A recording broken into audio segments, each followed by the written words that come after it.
Alô, pessoal do oitavo ano, aquele abraço, tudo tranquilo, galera? Vamos aqui continuar nossa aula. A gente vai falar agora sobre a distribuição da população mundial. Quando se fala da distribuição mundial, nós temos alguns fatores naturais, fatores históricos e fatores econômicos. Por exemplo, quando você fala de fatores históricos, nós falamos de situações que aconteceram nos continentes. Por exemplo, quando você fala do continente asiático, nós temos que partir do princípio, continente asiático, você tem as civilizações, você teve a China, você tem o Japão, você tem a Índia, que passaram por processos dentro de suas civilizações.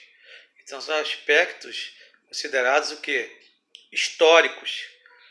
Você tem fatores naturais, você tem fatores que são acessíveis a alguns continentes e outros não. Por exemplo, quando você fala da saída dos europeus para as Américas, não foi fácil, porque no período das grandes navegações, eles não sabiam o que iriam encontrar no Novo Mundo. Você tem Portugal, que deu sorte, a Espanha. Quando você fala também do continente africano, a África também sofreu com os europeus. A África, no século XIV, ela foi invadida, onde os africanos foram obrigados a sair do seu continente e vir escravizados para trabalhar nas Américas. Ninguém pediu, se tem que não, eles foram obrigados. Então, esses fatores são significativos para que isso seja influenciado por cada continente. Quando você fala de países desenvolvidos e subdesenvolvidos, nós temos que partir de alguns princípios. Por exemplo, quando você fala de países desenvolvidos, na grande maioria, países que estão localizados no hemisfério norte, você tem países super desenvolvidos. E você tem algumas particularidades. Por exemplo, você tem um alto índice de desenvolvimento humano. Você tem um alto índice de escolaridade. A educação é considerada de excelência. Você tem padrão de vida muito bom, renda per capita maravilhosa, com salários considerados elevados para o padrão dos países subdesenvolvidos. Só que nos países desenvolvidos, você tem uma questão que é o baixo crescimento populacional.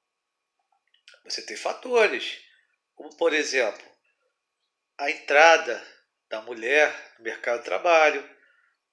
Você tem a opção do casal por um único filho. Você tem a questão dos métodos contraceptivos, para que se possa evitar o que filhos. Já nos países subdesenvolvidos ou em crescimento, você tem uma grande questão. Você tem um baixo índice de desenvolvimento humano. Você tem um baixo índice de escolaridade. E você tem um crescimento vegetativo muito alto.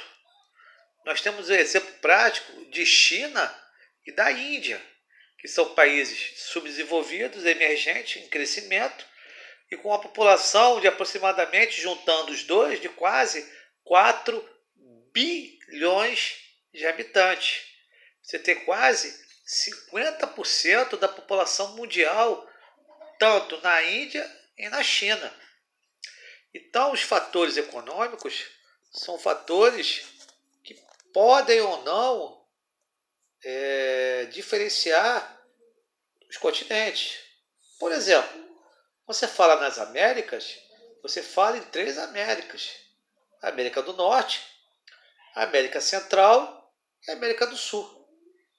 A América do Norte, ela foi colonizada pelos ingleses, onde você tem a América anglo-saxônica, onde foi colonizada pelos ingleses. Você tem a América Central, que tiveram vários colonizadores. Você teve o espanhol, o holandês, o francês e até o inglês. E na América do Sul, você tem Portugal, você teve a Espanha, e você teve a Holanda e a França, que colonizaram a América do Sul. Então você tem a América do Norte, é considerada a América rica e mais o que? Industrializada, forte, um mercado muito mais competitivo do que na América do Sul e na América Central. Então são fatores econômicos que influenciam essa situação dos continentes. Então, você tem também alguns movimentos migratórios, especialmente quando você tem a entrada e a saída de pessoas, por vários motivos. Você tem motivos de guerras, de doenças, falta de oportunidade de trabalho. Então você tem isso muito que acentuado. Foi o que aconteceu no Brasil na década de 40, com o movimento do êxodo rural. O êxodo rural foi uma situação que os nordestinos, com falta de emprego, vão sair do Nordeste para vir para a região Sudeste, onde tinha o Rio de Janeiro, que era a capital do país na época, e o estado de São Paulo, que eram 2 estados que se concentravam os trabalhos. Se você for fazer um estudo significativo aqui do Rio de Janeiro e de São Paulo, você vai ter muito nordestino. E você também vai ter a questão da construção de Brasília em 1956, que são os candangos. Muitos nordestinos vão vir para Brasília atrás do trabalho da construção da nova capital do Brasil. Então, você tem fatores de atração nos continentes, de trabalho, para que haja o quê?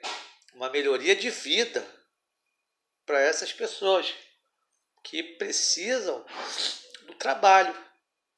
Então, pessoal, espero que eu tenha tirado algumas dúvidas. Espero que estejam todos bem. Fiquem com Deus, uma boa semana. Aquele abraço e tchau!